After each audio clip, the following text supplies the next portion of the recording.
ഇല്ലാതെ ജീവിക്കുന്ന ഒരു വ്യക്തിയാണെങ്കിൽ, സമാധാനത്തിന്റെ പ്രഭുവായ, സമാധാനത്തിന്റെ ഉറവിടമായ, ക്രൂശിലെ രക്തം കൊണ്ട് സമാധാനം ഉണ്ടാക്കിയ ഏക വ്യക്തിപ്രഭാവമായ കർത്താവായ യേശുക്രിസ്തു എന്ന ഏക വ്യക്തിത്വത്തെ നിങ്ങളുടെ ജീവിതത്തിൽ രക്ഷിതാവായി, കർത്താവായി, ദൈവമായി അംഗീകരിക്കുന്നു എങ്കിൽ നിങ്ങൾക്ക് വാസ്തവമായും അകമേയും പുറമേയും സമാധാനം അനുഭവിക്കുവാൻ കഴിയും.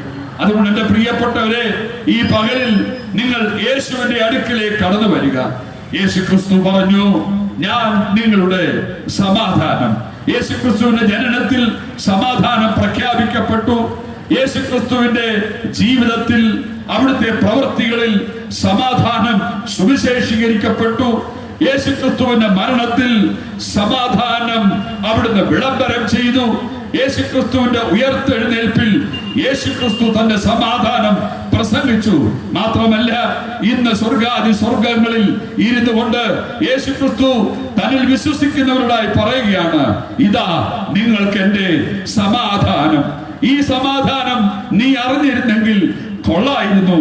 അല്ലയോ സുഹൃത്തെ, പാപത്തിൽ ജീവിച്ച് മദ്യത്തിനും മയക്കുമരുന്നിനും തെറ്റായ ദുഷ്വൈകൃതങ്ങൾക്കും അടിമയായി ജീവിക്കുന്ന നിന്റെ ജീവിതത്തെ മാറ്റുവാൻ കഴിയുന്ന ഏക വ്യക്തി എന്ന് പറയുന്നത് സമാധാന പ്രഭുവായ, സമാധാനത്തിന്റെ ദൈവമായ കർത്താവായ യേശുക്രിസ്തു മാത്രമാണ്.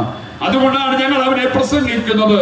ഈ സമാധാന ദായകനായ വീരനാം ദൈവം, നിത്യപിതാവായിരിക്കുന്ന ദൈവത്തിന്റെ സമാധാനം ധാരാളം ഈ ഭൂമിയിലേക്ക് ചൊരിയുവാൻ നിയുക്തനാക്കപ്പെട്ട യേശുക്രിസ്തു എന്ന ഏക വ്യക്തിവിശേഷത്തെ നിന്റെ ഹൃദയത്തിലേക്ക് നീ ഏറ്റെടുത്താൽ ഈ സമാധാനം, ദൈവികമായ സമാധാനം നിനക്ക് അനുഭവിക്കുവാൻ കഴിയും.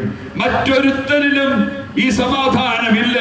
ഈ സമാധാനം അനുഭവിക്കുവാൻ ഭൂമിക്ക് മുകളിൽ, ആകാശത്തിന്റെ കീഴിൽ യേശുക്രിസ്തു എന്ന നാമമല്ലാതെ വേറൊരു വ്യക്തിയും ഇല്ല.